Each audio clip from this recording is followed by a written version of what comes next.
PDA के कलाकार स्वर्गीय हो गए हम लोगों के जिले के बलेसर चाचा, उनका एगो टोन रहल के रई रई रई रई रई रई रई रई रई रई। हमारे राष्ट्रीय अध्यक्ष जी चाहते हैं, क्या चाहते हैं? सम्मान आया है प्रमुख जी की तरफ से क्या यार पीडीए का, हाँ हाँ पीडीए का हो जा पूरा देश, यही अखिलेश का नारा। पीडीए का हो जा पूरा देश, यही अखिलेश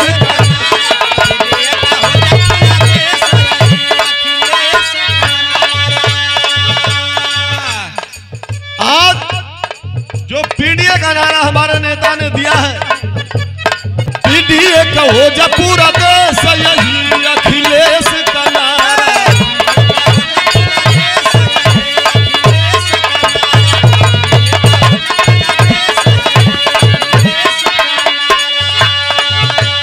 बाबा साहब समता कर रही देखवाले,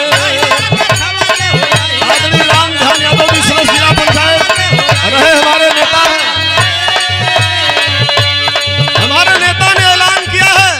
जिसकी जितनी संख्या भारी है, जिन जातियों की उनके जातियों के संख्या के अनुपात में गांव के से लेकर के और सदन तक उनको हिस्सेदारी मिलेगी, यही सपना है, यही बाबा का सपना था। और इस कार्यक्रम के अध्यक्ष जी हमारे बड़े भाई, इस ग्राम सभा के लोकप्रिय प्रधान धर्मेंद्र यादव जी, अध्यक्ष जी के द्वारा सम्मान आया सादर 500 का सादर प्रणाम जय समाजवाद। अजय वर्मा भैया की तरफ से सादर प्रणाम जय समाजवाद। बैठिए भाई, आप लोग बैठिए।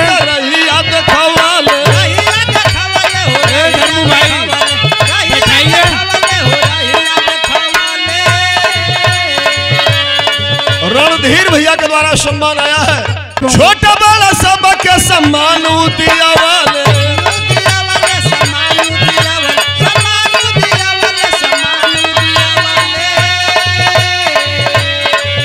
अभी अभी सम्मान आया है बड़े भाई जितेंद्र मास्टर साहब बंधनपुर से सादर प्रणाम जय समाजवाद। और प्रदेश सचिव हमारे नेता परम आदरणीय गुड्डू चौधरी साहब के द्वारा सम्मान आया है सादर प्रणाम जय समाजवाद। छोटा बड़ा सबके सम्मान दिया वाले,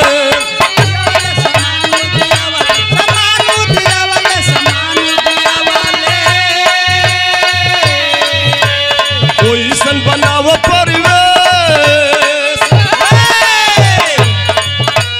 कोई सन बनाओ परिवेश, यही अखिलेश का नारा। कोई सन बनाओ परिवेश, यही अखिलेश का नारा।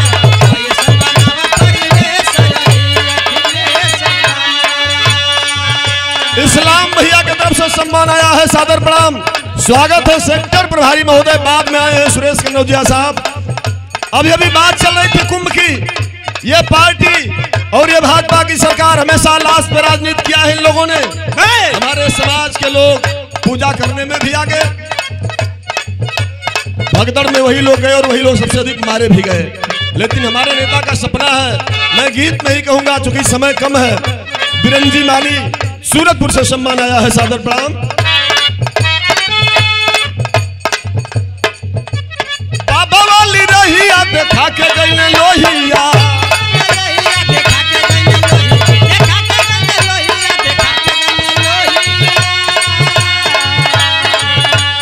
गरीबन से बनल रहे सब ही कछोहिया।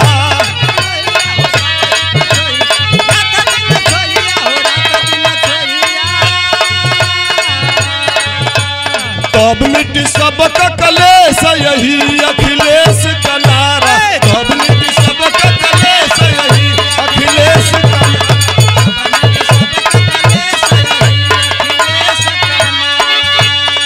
हमारा नेता आज पूरे देश में पीडीए की आवाज दे करके कुछ मंच पे विसंगतियां हो रही थी। एक लाइन में समय हमारे विधानसभा अध्यक्ष जी बोल रहे थे, अगर अपने दुश्मन और मित्र की पहचान करना है तो आप लोग ये जो पीडीए की चौपाल है, इसके अलावा आप केवल पीडीए की बात करें। अगर इस पहचान की बात करना है तो इसके लिए आप कैडर की मीटिंग करवाइए। पूरा समय देने के लिए मैं तैयार हूं और बहुत लंबा समय उन्होंने समाज में दिया है।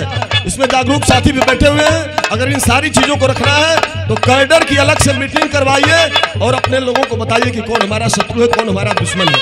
बाबा साहब ने जो उनके ऊपर लाठियां बरसाने का काम किया, उनको भी भाई बनाया। समता मूलक समाज की स्थापना, समता मूलक संविधान दिया है। और हमारे नेता ने भी यही कहा है कि पीडीए में हमारा पिछड़ा भी, दलित है, अगड़ा भी है, आधी आबादी भी है, सारे लोग हैं। इसलिए इस मंच की मर्यादा को रखते हुए, अपने नेता की मर्यादा को रखते हुए इन बातों को बढ़ाया जाए। सपना बा अखिलेश जी का दलित पिछड़ों का राज देश में हो कायम।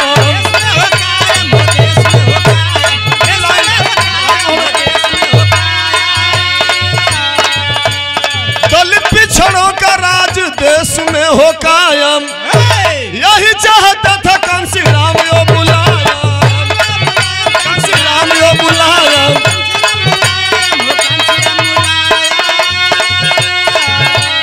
गली गली, हाँ गली गली गूंजे संदेश नहीं अखिलेश का नारा, गली गली गूंजे।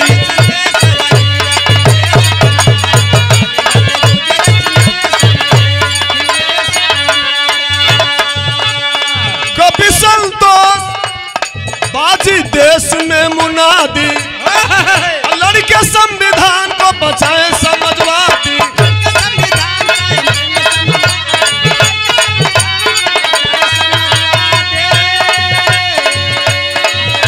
समाजवादी साथी पीडीए के साथियों के ऊपर इनके कंधों पे भार दिया है हमारे नेता ने।